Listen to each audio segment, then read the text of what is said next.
সুপ্রিয় দর্শকবৃন্দ, আসসালামু আলাইকুম রহমতুল্লাহি ওয়া বারাকাতুহু। জুলাই আগস্টে গণহত্যার তদন্তে জাতিসংঘের তথ্যানুসন্ধানী দল বাংলাদেশ সরকারের কাছ থেকে পূর্ণ সহযোগিতা পাচ্ছে না বলে একরকম অভিযোগ করেছে তারা। তো এ নিয়ে একটি সংবাদ প্রকাশিত হয়েছে দৈনিক সমকাল পত্রিকায়। তো চলুন আমরা দেখি খবরটির বিস্তারিত কী লিখেছে। জাতিসংঘকে এখনও পূর্ণাঙ্গ তথ্য দেয়নি সরকার।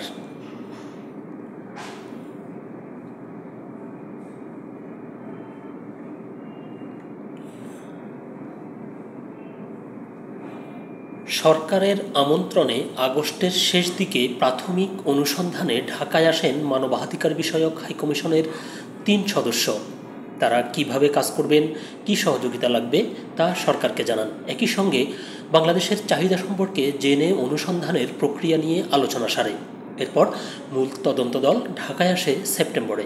4 সপ্তাহ বিভিন্ন জেলা সফর করে মাঠ পর্যায়ের তথ্য উপাত্ত নিয়ে ফিরে যায়।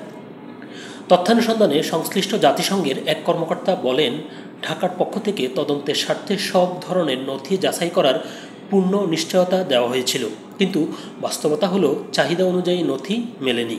বাংলাদেশ সরকার তথ্য দিয়েছে ঠিক, তবে তা আংশিক। জুলাই ও আগস্টের ছাত্র জনতার উপর সংঘটিত মানবাধিকার লঙ্ঘনের বিভিন্ন নিরাপত্তা বাহিনীর বিষয়ে তথ্য চেয়ে তেমন সাড়া পাওয়া যায়নি। গত ২৪ অক্টোবর জাতিসংঘের মানবাধিকার বিষয়ক হাইকমিশনারের কার্যালয় থেকে পাঠানো এক চিঠিতে বাংলাদেশকে সময়সীমা বেঁধে দিয়ে তথ্য উপাত্ত চায়। প্রথমবার ১২ সেপ্টেম্বর তথ্যানুসন্ধানী দল সরকারকে ৩০ সেপ্টেম্বরের মধ্যে তথ্য দিতে বলেছিল, কিন্তু সরকার তা পারেনি। পরে অক্টোবরে আবারও চিঠিতে ৪ নভেম্বরের সময় বেঁধে দেয়। এবারও ব্যর্থ হয় সরকার। অবশ্য পররাষ্ট্র মন্ত্রণালয়ের ভাষ্য, সম্প্রতি তারা জাতিসংঘকে তথ্য দিয়েছে, কিন্তু কবে তা বলতে রাজি হননি সংশ্লিষ্টরা। নাম প্রকাশে অনিচ্ছুক সরকারের উচ্চ পর্যায়ের এক কর্মকর্তা সমকালকে বলেন, অন্তর্বর্তী সরকার ছাত্র জনতার পাশাপাশি একটি ভিতের উপর টিকে রয়েছে। জুলাই আগস্টে বাহিনীগুলো যে ধরনের মানবাধিকার লঙ্ঘন করেছে তা নিজ দেশের নাগরিকদের প্রতি সম্ভব ছিল না। ফলে সরবরাহ করা তথ্য বাহিনীগুলোর বিরুদ্ধে যাবে, এটাই স্বাভাবিক। সরকার মনে করছে, আন্তর্জাতিক অঙ্গনে এই ধরনের তথ্য গেলে যেমন দেশের ভাবমর্যাদা ক্ষুণ্ণ হবে, তেমনি বাহিনীগুলো বিশ্বের নানা সমালোচনা ও হয়রানির মুখে পড়বে। অন্তর্বর্তী সরকারের নতুন করে দেশকে গড়ে তোলার কাজ ব্যাহত হবে। বাংলাদেশের বিভিন্ন নিরাপত্তা ও গোয়েন্দা বাহিনীর নেতৃত্বের সঙ্গে দেখা করতে পররাষ্ট্র মন্ত্রণালয়ের কাছে একাধিকবার জাতিসংঘ দল অনুরোধ জানালেও সাড়া মেলেনি বলে সংশ্লিষ্ট সূত্র জানিয়েছে। বাংলাদেশের কাছে 16 ধরনের তথ্য চেয়েছিল জাতিসংঘের তদন্ত দল। এর মধ্যে অন্যতম হল 1 জুলাই থেকে 15 আগস্ট পর্যন্ত কতজন নিহত আহত হয়েছেন এর তথ্য, নাম, তারিখ সহ শহর, লিঙ্গ, বয়স ও ধর্ম অনুযায়ী দিতে হবে। মৃত্যুর কারণও জানতে চায় তারা।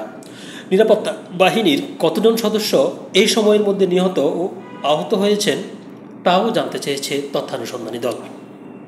জুলাই আগস্টে সামরিক, আধা সামরিক ও নিরাপত্তা বাহিনীর দায়িত্বপ্রাপ্ত সদস্যদের পূর্ণাঙ্গ তথ্য চেয়েছে প্রতিনিধি দল।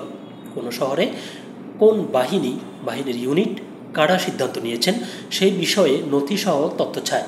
এর পাশাপাশি কোন কোন ধরনের অস্ত্র ও গুলি ব্যবহার করা হয়েছে, ছাত্র জনতার বিরুদ্ধে হেলিকপ্টার, গাড়ি সহ প্রধান সরঞ্জাম ব্যবহার করা হয়েছে, কোথায় এগুলো মোতায়েন করা হয় তা চেয়েছে। ছাত্র জনতার বিরুদ্ধে অভিযান পরিকল্পনা, বল প্রয়োগের মাত্রা এবং রুলস অব এঙ্গেজমেন্টের লিখিত SMS অথবা মৌখিক নির্দেশের তথ্য চেয়েছে। কী পরিস্থিতিতে অস্ত্র ব্যবহারের আদেশ দেওয়া হয়েছে তারও তথ্য চেয়েছে। 1 জুলাই থেকে 15 আগস্ট পর্যন্ত কতজনকে গ্রেপ্তার করা হয়েছে এবং তাদের কোথায় রাখা হয়েছিল, কারা তাদের আটক করেছিল, আটক জায়গার দায়িত্বে কারা ছিলেন তাও জানতে চেয়েছে জাতিসংঘ। গ্রেপ্তার যাদেরকে করা হয়েছে তাদের বিরুদ্ধে কী ধরনের অভিযোগ গঠন করা হয়েছিল এবং তার সত্যতা ও আইনি ভিত্তি জানতে চেয়েছে তথ্যানুসন্ধানী দল। গ্রেপ্তারের ক্ষেত্রে এবং গ্রেপ্তারের পর কী ধরনের নির্দেশনা ছিল, আহতদের চিকিৎসা সেবা দেওয়ার ক্ষেত্রে চিকিৎসকদের জন্য কী নির্দেশনা ছিল, চিকিৎসকদের মৃত্যু সনদ দেওয়া সহ ময়না তদন্তের ক্ষেত্রে সরকারি কর্মকর্তা ও রাজনৈতিক নেতৃত্ব থেকে কী নির্দেশনা ছিল জানতে চায় জাতিসংঘ। জুলাই আগস্টের অপরাধকে কেন্দ্র করে বর্তমানে কী ধরনের ফৌজদারি অপরাধের তদন্ত চলছে, তার পরিপ্রেক্ষিতে কী ব্যবস্থা নেওয়া হয়েছে তাও জানতে চাওয়া হয়। কারা নাগরিকদের অস্ত্র সরবরাহ করেছিল, সহিংসতার নির্দেশ দিয়েছে কারা, তারও তথ্য চেয়েছে। মানবাধিকার লঙ্ঘনের দায়ে কর্মকর্তাদের বিরুদ্ধে কী ধরনের শাস্তিমূলক ব্যবস্থা নেওয়া হয়েছে এবং ইন্টারনেট বন্ধ করে দেওয়ার প্রতিবেদনও চায় তথ্যানুসন্ধানী দল।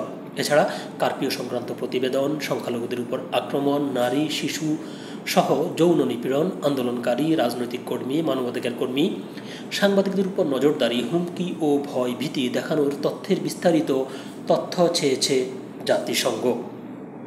ধন্যবাদ সবাইকে। আল্লাহ হাফেজ।